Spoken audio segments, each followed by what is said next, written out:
මං එන්න පොඩ්ඩක් පරක්කු වෙයි. හරි.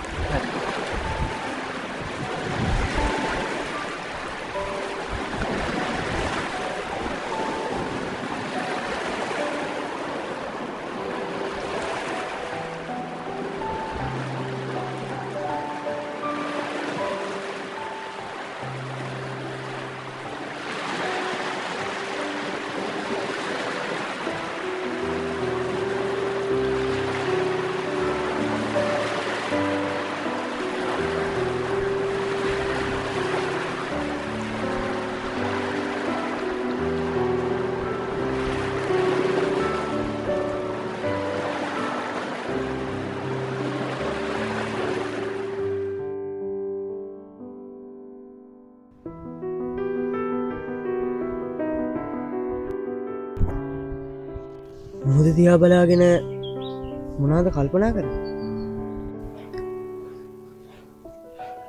මුකුත් නෑ. කියන්න ඕන දෙයක් මං අහගෙන ඉන්න.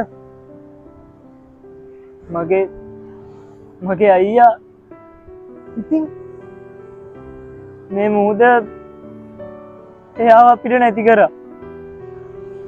දැන් ඔයා මොනාද මුහුද ළඟ ඉඳන් කල්පනා කරන්නේ? එයා කොහෙ ඉන්නවද? හරිස්සමට ඉන්නවද? ඒ කිසි දෙයක් මමවත් මගේ අම්මවත් කවුරුත් දන්නේ.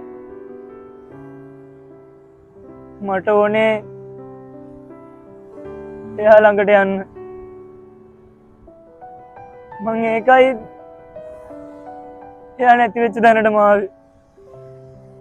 එතකොට ඔයාගේ පවුලයටත් ඔයාව නැති වෙනවද? මං දන්නේ මම මොනා කරන්නද කියලා. මගේ අයියා තමයි මුළු පවුලම බලාගත්තේ. ඒත් මට ඒක කරන්න බෑ. මට වෙන කරන්න දෙයක් නැතිකමටයි මම මේ තීරණය ගන්න ආවේ. ඒ තීරණේ ගන්න එපා. මුහුද ගිල්ල මැරෙන එක ඔයා හිතන තරම් ලේසි දෙයක් නෙමෙයි.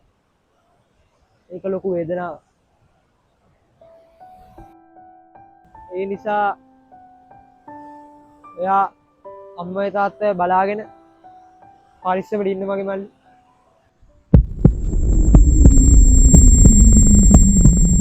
අයියා